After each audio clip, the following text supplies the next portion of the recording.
안개가 자욱한 절벽의 갈림길에 서 있는 것 같은 이 팬데믹의 상황에서 저는 오늘 여러분과 함께 이 빌립보서 이 말씀을 통해 우리는 어떤 마음으로 어떤 교회가 되어야 할까 생각해 보도록 하겠습니다. 자, 먼저 살펴보고 싶은 것은 빌립보서 4장 13절 말씀인데요. 같이 읽겠습니다. 내게 능력 주시는 자 안에서 내가 모든 것을 할 수 있느니라. 자, 여러분, 오늘 이게 뭘 뜻하는 말씀일까요? 이런 시대 때 이 말씀이 우리에게 갖는 의미는 뭘까요? 많은 경우 내게 능력 주시는 자 안에서 내가 모든 것을 할 수 있습니다. 이 말은 주로 어디에 쓰입니까? 능력 주시는 자 안에서 나는 금메달을 딸 수 있습니다. 나는 성공할 수 있습니다. 나는 해낼 수 있습니다. Yes, come on! 하는 이런 느낌이죠. 자, 나는 해낼 수 있다 하는 어떤 그런 결의를 다지기도 합니다. 너의 능력과 한계를 뛰어넘어 너는 네가 생각하는 것보다 훨씬 더 위대한 일을 해낼 수 있을 거야. 금메달 딸 수 있을 거야. 성공할 수 있을 거야 하는 그런 의미로 우리는 이 빌립보서 4장 13절을 많이 생각합니다. 소위 말하는 긍정의 힘이죠. 상당히 죄송하지만 이 말씀의 의미는 그런 의도가 아닌데 오용되고 있습니다. 13절에서 모든 것을 할 수 있느니라. 뭘 할 수 있다는 겁니까?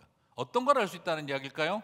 이 의미를 알려면 바로 앞절에 나오는 12절을 살펴봐야겠지요. 12절 같이 한번 읽어보겠습니다. 나는 비천에 처할 줄도 알고 풍부에 처할 줄도 알아. 모든 일 곧 배부름과 배고픔과 풍부와 궁핍에도 처할 줄 아는 일체의 비결을 배웠노라. 여기서 모든 일을 할 수 있다는 말은 비천한 데서 풍부해지고 배고픔에서 배부름의 자리로 가게 되어지고 그리고 궁핍함의 자리에서 풍부의 자리를 만들어낼 수 있다. 나는 능력 주시는 자 안에서 모든 것을 할 수 있다 하는, 금메달 딸 수 있다 하는 이런 이야기를 말하는 게 아닙니다.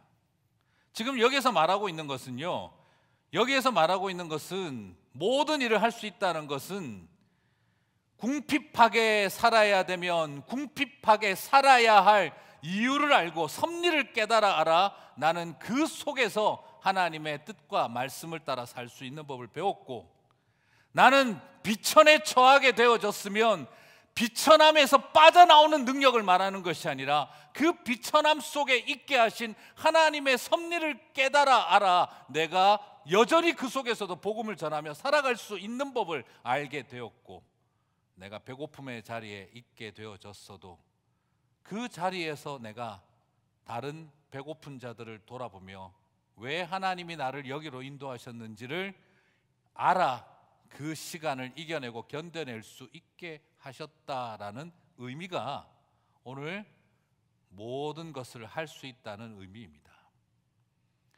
나는 건강을 이루어내어 뭐든지 할 수 있다가 아니라 나는 남들과 다르게 육신이 연약하지만 나의 연약한 육신을 통해 하나님은 당신의 나라의 일을 하게 하셨다라는 겁니다. 사랑하는 성도 여러분, 오늘 사도 바울이 말하고 있는 것은 금메달 따게 만드는 능력을 말하고 있는 것이 아니라 예선 탈락을 한 자리에서도 나는 하나님의 인도하심이 무엇인지 알고 그 자리에서 하나님의 뜻을 이루며 살아가는 법을 배웠다라는 것입니다. 이것이 모든 것을 할 수 있는 일체의 비결을 배웠다는 의미입니다. 여기서 비결을 배웠다는 말은 무슨 노하우를 쌓았고 팁을 많이 비법을 알게 됐다 이런 걸 말하는 게 아닙니다. 여기서 오히려 더 정확하게 번역하라면 하나님의 섭리, 일체의 비결, 일체의 섭리를, 그 수없는 일들 속에 담겨있는 섭리를 깨달아 알게 되었다 이 말인 것이죠. 배고픔에 이르게 되었다면 배고픔을 통해 하나님이 만날 사람을 만나게 하시고 배고픔을 통해 전도하고 선교할 수 있는 길을 열어주시는 것을 나 바울은 경험했다 이 말입니다. 비천에 던져진 자리에서 만난 사람들을 하나님은, 성령님은 그들에게 나를 인도하셨고 그 비천에 처한 자리에서 선교의 역사는 일어나더라 하는 것입니다. 이게 바울의 고백입니다. 여러분, 감옥에 갇히고 매를 맞으면 감옥에 가서 해야 할 일이 있는 것이고, 병 걸리고 약해졌으면 왜 그것을 통해 하나님이 나를 그 자리에 세우셨는지를 알게 되었고, 외로운 자리에 있게 되었다면 그 외로움을 통해 하나님은 무엇을 하시는지를 보게 되었다는 겁니다. 내가 생각하는 것처럼 잘 되고 잘 풀리고 기대하고 원하는 대로 다 되어져서 하나님의 일이 일어나는 게 아니라, 내 인생 계획과 꿈대로 되는 일이 없는데 그 일을 통해 하나님은 하시더라는 겁니다. 실제로 여러분, 바울 어땠습니까? 사도 바울의 삶을 보면은요, 첫 번째, 그는 먼저 텐트 메이커로서, 텐트를 제작하여 판매하는 비즈니스맨으로서 그는 굉장히 사역을 잘했습니다. 그 당시 제가 여러 번 말씀드렸습니다만, 사도 바울의 이 텐트는요, 우리가 코스코에 가면 살 수 있는 25불짜리 개인용 텐트나 5인용, 6인용짜리 한 60불짜리 텐트를 수준을 말하는 게 아닙니다. 이 텐트는 소위 말해서 사도 바울이 쇼핑몰 텐트 전문업자였습니다. 그 당시에는 천막으로 이 장을 만들었는데, 그 시장의 마켓을 열려면 그 안에 고급 양탄자, 고급 원단, 그리고 엄청난 고가의 수없는 물품들을 팔아야 합니다. 보석도 팔아야 하고 그런 어떤 장신구들을 다 팔아야 합니다. 그걸 시큐어하게 지킬 수 있는 그런 천막이었어요. 웬만한 칼 가지고는 뚫을 수도 없는 이 정도 두께의, 햇볕을 완벽하게 차단할 수 있을 만큼의 강력한 두꺼운 천막입니다. 그냥 동네 가면서 두드려서 만들어주는 수준이 아닙니다. 그렇기 때문에 사도 바울은 이런 텐트를 만들어 팔았기에 장이 열리는 대도시마다 다니면서 선교를 했던 거죠. 그 일을 하다가 유력한 로마의 집안의 딸이었던 브리스길라와 그 아굴라와 함께 같은 동업 관계가 만들어지기도 했고, 그 동업자가 동역자가 되기도 했던 것이고요. 그런 어떤 자리에 있다 보니 자주장사 루디아를 빌립보에서 만났던 거지요. 자주장사 루디아 하니까 루디아 할머니가 길거리에서 뭐 좀 옷 파는 할머니 수준으로 생각하시면 안 됩니다. 자주라고 하는 건 황실에 납품하던 최고급 원단입니다. 다시 말씀드리면 빌립보에서 로마 황실을 상대로 하는 아주 고급 원단업자가 루디아였습니다. 그런 관계가 가능할 수 있었던 것은 그가 소위 말하는 쇼핑몰 텐트를 제작하고 설치하던 일을 했던 사람이기에 가능했던 일인 거죠. 무슨 말입니까? 그의 배부름과 그의 풍부함을 하나님이 사용하시는 일체의 비결을 경험했던 것이죠. 하나님의 섭리를 보았던 겁니다. 하지만 사도 바울이 잘 나가기만 했던 건 아니죠. 빌립보 감옥에서 그는 갇혀서 수없는 고문과 공격을 당하고 고통을 경험했습니다. 하지만 그가 감옥에 갇혔던 그 고통의 여정을 통해 간수장이 믿고 로마 병정들이 하나님 앞에 돌아오게 되기도 합니다. 그리고 또한 자기의 민족을 향한 그 불타는 마음 때문에 예루살렘에 가서 복음을 전하기 위해 갔다가 3년 동안 감옥에 갇히기도 했습니다. 그러나 3년 감옥 생활 덕택에 그는 총독에게 복음을 전하고 나중에 가이사에게 향하노라 선언함으로써 로마에 가서 황제에게 복음을 전할 기회로 그 감옥의 생활을 사용할 수 있었습니다. 그리고 로마로 압송당하여 로마에 가택연금 당하는 생활을 했지만, 그 덕택에 수많은 사람들과 로마인 군인들에게 복음의 역사가 일어나기도 했던 것이죠. 다시 말씀드리면 무슨 말입니까? 나의 배고픔과 배부름을, 나의 궁핍함과 나의 풍부함을, 나의 비천함과 나의 행복한 생활, 그 모든 것들을 통해 하나님은 복음의 역사로 사용하게 하셨다라는 겁니다. 내게 능력 주시는 자 안에서 나는 감옥 생활 같은 거 안 하고, 나는 배고픈 일 하나도 없고, 나는 일이 안 돼가지고 어디로 가야 될지 길을 찾지 못해 헤매는 시간도 없고, 나는 오로지 건강하게, 나는 오로지 잘되게, 나는 후원 잘 받으며 나는 완벽하게 선교사역 잘할 수 있었다. 이게 능력 주시는 자 안에서 내가 할 수 있다는 말이 아니었습니다. 하나님은 가난함도 쓰셨고 부유함도 쓰셨다라는 것이죠. 사랑하는 성도 여러분, 이걸 모르면 누구는 사는데 나는 왜 죽지? 이걸 모르면 누구는 건강한데 나는 왜 병들지? 이걸 모르면 누구는 대박 나는데 왜 나는 쪽박이지? 누구는 자식들도 잘 효도하고 말 잘 듣는데 내 새끼들은 왜 이 모양이지? 누구는 기도도 안 하고 생각만 했는데 응답한다는데 나는 금식해도 왜 안 되지? 하나님 참 불공평하시다 하는 생각밖에 더 들겠습니까? 그러나 오늘 여기서 중요한 포인트는 네가 성공했냐 실패했냐가 아니라 성공이든 실패든 이 모든 것이 하나님의 섭리인 것을 아는 길이 성도와 교회가 가야 할 길이라는 것입니다. 오늘 우리에게 지금 사도 바울이 보여주고 있는 것은 너의 부요함으로 아무것도 하지 못했다면 그 부요함은 저주가 되는 것이고, 너의 가난함 때문에 아무것도 못했다면 그 가난함도 저주가 되는 것입니다. 중요한 건 부요함으로 하나님의 나라를 위해, 가난함으로 하나님의 나라를 위해 사용했다면 사람들은 복 받은 사람, 복 못 받은 사람, 저주받은 사람이라고 할런지 몰라도 하나님 보시기에는 모두가 다 내 자녀들의 길을 간 것입니다. 오늘 이것이 사도 바울이 깨닫게 된 섭리라는 것입니다. 그렇습니다. 환경은 하나님의 일을 감당하는 도구지 하나님이 나에게 허락하신 열매와 종착점이 아닙니다. 좋은 것을 주셨냐 나쁜 것을 주셨냐가 아니라 그것을 주신 이유를 모른다면 좋은 것도 나쁜 것이요 나쁜 것도 나쁜 것입니다. 그러나 그 이유를 안다면 좋은 것도 좋은 것이요 나쁜 것도 좋은 것이 됩니다. 이것이 하나님의 섭리입니다. 팬데믹에 처할 줄 알아야 한다는 것은, 일체의 비결을 배운다는 것은 그저 끝나기를 바라는 것이 아니라, 그렇다고 온라인 좋네 이러고 전부 다 이러고 계시는 것이 아니라, 유튜브는 옆으로 보면 이렇게 보면 더 좋아 이러고 계시는 것이 아니라, 제가 이런 걸 어떻게 할까요? 저도 새벽에 이렇게 해봤기 때문입니다. 정말 우리의 마음속에 이것은 팬데믹의 비결을 배운 게 아니라 잠식당한 거죠. 요즘은 정말 이제 많은 변화가 필요합니다. 옛날엔 그랬잖아요. 주 없이 살 수 없네. 근데 요즘은 줌 없이는 살 수 없네. 거의 그런 분위기죠. 그렇죠? 주님의 인도하심 따라 소그룹을 형성했는데 이제는 브레이크룸, 줌의 인도하심 따라 랜덤으로 들어가 봐야 하고, 마침 온라인이 모든 것을 다 움직여가는 것처럼 보입니다. 자, 이런 어떤 플랫폼을 도입하고 이런 일에 익숙해져 가자라고 하는 일이 어떤 의도일까요?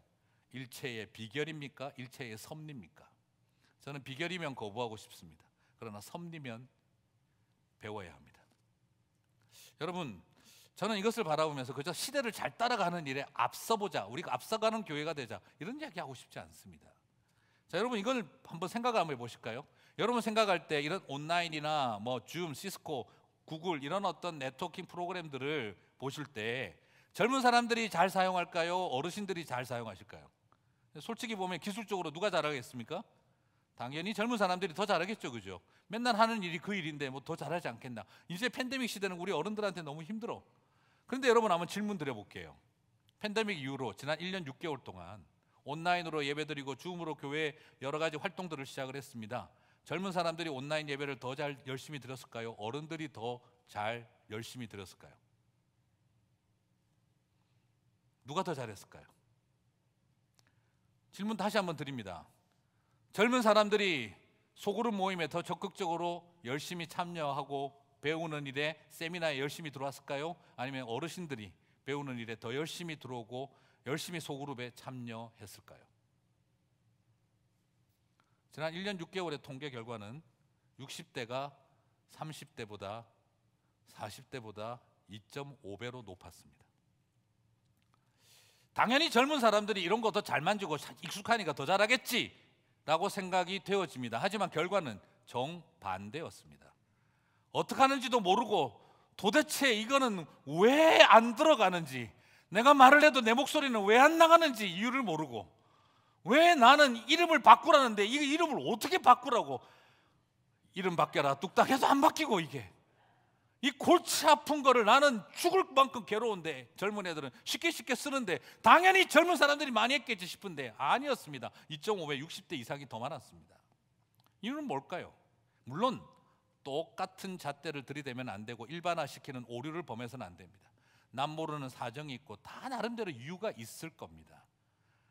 하지만 이 통계에서 우리가 부인할 수 없는 일부의 사실은 젊은 사람이냐 어른이냐가 문제가 아니라, 현대 기술에 익숙하냐 못하냐가 문제가 아니라, 마음의 우선순위가 어디에 있느냐에 따라 이 문제가 결정된다라는 것을 우리들에게 보여주고 있다라는 겁니다. 그래서 저는 부탁드리고 싶습니다. 온라인 모임, 앞서가는 교회, 새로운 방법으로 앞서가는 교회답게 열심히 한번 해봅시다. 저는 이런 유치한 구호를 외치고 싶은 것이 아닙니다. 새로운 방법을 배워야 살아남습니다. 그렇게라도 하십시오 하는 생존 본능을 강조하고 싶지도 않습니다. 오히려 부탁드리고 싶은 것은요, 잃어버린 말씀에 대한 열정을 회복해 주십시오. 잃어버린 기도에 대한 갈급함을 회복하십시오. 그리고 잃어버린 이웃과 성도를 향한 그 사랑하는 열정을, 그 공동체를 사모하는 마음을 회복하십시오. 이 말씀을 드리고 싶습니다. 온라인을 강조하고 싶은 것이 아니라 on the Bible, in person을 강조하고 싶은 것이 아니라 in the Holy Spirit. 우리가 얼마나 온라인을 잘하느냐, 인펄슨을 얼마나 잘하느냐에 달려 있는 것이 아니라 우리는 얼마나 말씀 위에 서 있고 성령 안에 있느냐가 더 중요한 일이 아닐까 하는 생각이 듭니다. 빌립보 교회가 를 향해 사도 바울이 보여주었던 바로 그 수없는 환경 속에서도 일체의 비결을 배웠다고 했던 그 마음이 오늘 저와 여러분 가운데 다시 일어나게 되기를 주님의 이름으로 축복합니다. 그리고 또한 빌립보 교회는 말하고 있습니다. 사도 바울이 빌립보 교회 앞에서 뭐라고 말하냐 그러면은요, 11절, 12절, 13절 강력하게 외쳐요. 나는 자족하기를 배웠다. 12절, 일체의 비결을 배웠노라. 13절, 내가 모든 것을 할 수 있노라. 지금 사도 바울 분위기 come on 하는 이런 분위기예요. I can do it 막 이러고 있습니다. 그죠? 근데 이런 바울을 보고 있으면 마음이 짠합니다. 얼마나 힘들었을까. 아니나 다를까 우리 사도 바울 11, 12, 13절에서는 할 수 있다 했는데 14절에 바로 속내가 나옵니다. 같이 읽어보실까요? 그러나 너희가 내 괴로움에 함께 참여하였으니 잘하였도다. 마음이 지금 어떤 거죠? 이게 괴로웠던 거예요. 힘들었던 거죠. 그럼 어떤 괴로움을 바울이 겪고 있었을까요? 15절에 그 괴로움이 뭔지 바로 나옵니다. 15절을 보실까요? 빌립보 사람들아 너희도 알거니와 복음의 시초에 내가 마게도니아를 떠날 때에 주고받는 내 일에 참여한 교회가 너희 외에 아무도 없었느니라. 뭐죠? 그의 괴로움은 외로움이었습니다. 마게도니아 땅까지 와서 감옥에 갇히고 그 고생하면서 애를 쓰고 수고했는데 떠날 때에 나와 함께 했던 건 너희 외에는 아무도 없더라. 그 사도 바울의 괴로움은 외로움이었습니다. 어떻게 이렇게 나는 외로운 길을 가야 하는가? 빌립보 교회는 어떤 교회였느냐? 사도 바울의 괴로움, 아니 그 외로움에 길동무가 되어 주었고 벗이 되어 주었습니다. 그들은 여기서 기벤테이크 했다, 그걸 이상하게 생각하지 마시고요. 재정을 후원하는 일에 그들은 돈을 보낸 사람들이 아니라 정성과 마음을 보내었던 사람들이었습니다. 바울은 돈을 받은 게 아니라 정성과 마음을 받았습니다. 그것이 외로웠지만 행복한 사나이 바울의 길이 되게 만들었던 것이죠. 사랑하는 성도 여러분, 목사님 저도 마찬가지겠죠. 우리 선한청지기 교회가 빌립보 교회와 같이 얼마나 감사한지 모릅니다. 목사도 말은 강단에서 폼나게 하지만 내려오면 괴롭고 외롭습니다. 그것이 사람의 마음이겠지요. 그럴 때마다 묵묵히 보이지 않는 자리에서 그 괴로움과 외로움의 여정에 길벗이 되어주셨던 분들, 그런 성도님들, 그런 교회가 되어줘서 얼마나 힘이 나는지 모릅니다. 그래서 지난 12년 이렇게 달려올 수 있지 않았나 싶습니다. 그리고 또한 우리 교회를 바라볼 때마다 제가 참 감사한 게 있습니다. 정말 평생을 섬기셨던 송강률 목사님, 그리고 우리 교회를 거쳐서 또 헌신했던 많은 선교사님들, 그분들을 위해서 보이지 않게 함께 벗이 되어주고 동무가 되어주며 재정을 후원하고 살피고 정성을 다하고 그리고 배려하는 우리 성도님들의 이야기를 들을 때마다 얼마나 감사한지 모릅니다. 그렇습니다. 저는 이것을 더 많이 우리가 이 팬데믹 기간 이후로 더 많이 해나갔으면 좋겠습니다. 여러분, 팬데믹과 같은 이 여정을 갈 때 교회는 도대체 무엇입니까? 외로움의 여정을 가는 믿음의 형제 자매들을 같이 오롯이 걸어주고 길벗이 되어주고 손잡아주는 그 공동체가 교회 아니겠습니까? 약간 워드플레이를 하자면 가치라고 하는 그 가치를 추구하는 공동체, 그게 교회가 아니겠습니까? 세상에 보면 돈만 주는 사람도 있습니다. 하지만 돈을 받았는데 마음을 받았다는 생각이 들기도 합니다. 바울에게 빌립보 교회는 후원금을 보내준 교회가 아니라 살핌과 정성과 배려를 나누었던 교회였던 것이죠. 사랑하는 성도 여러분, 이 빌립보 교회에 외롭지 않게 만드는 교회의 길을 우리 선한정직이 교회가 더욱 걸어갈 수 있게 되시기를 주님의 이름으로 축복합니다. 그렇습니다. 저희 어머니가 살아계실 때 저한테 한번 심부름을 시키셨어요. 병주야, 물 한 컵 좀 가져와라. 물 한 컵 좀 가져와라. 물 한 컵을 들고 갔다 가져왔더니 어머니가, 병주야, 컵을 쟁반 위에 두고, 그 받침 위에 두고 쟁반에다가 담아서 가져와라 그러시더라고요. 아유, 어머니 뭐 굳이 이랬더니 가져와라.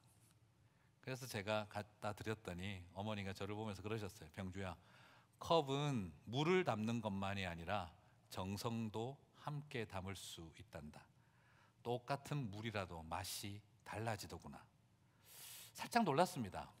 똑같은 컵이지만 물만 담는 사람이 있고, 똑같은 컵이지만 정성과 마음까지 담는 사람이 있다라는 어머니의 말씀이 저한테는 참 크게 남았던 기억 중에 하나입니다.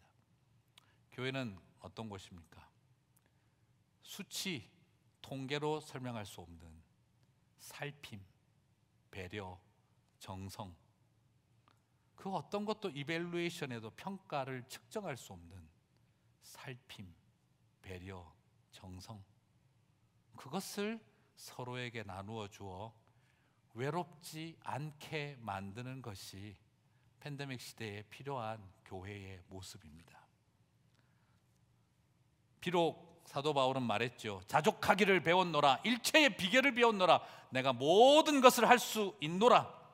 그런데 그 마음의 외로움을 바라보고 외롭지 않게 만들어준 빌립보 교회처럼 우리 교회 성도들을 서로가 좀 바라보셨으면 좋겠습니다. 나랑 같이 목장했던, 나랑 같이 커피 브레이크했던, 나랑 같이 중보기도했던, 나랑 같이 부서 활동했던, 나랑 같이 선교 같이 갔던, 나랑 같이 교회에서 이런저런 관계로 만났던 사람 중에 누가 지금 외로움이라는 괴로움을 갖고 있는 사람은 없을까 돌아보시면서 그분들에게 외롭지 않게 하는 교회 성도들이 되시기를 주님의 이름으로 축복합니다.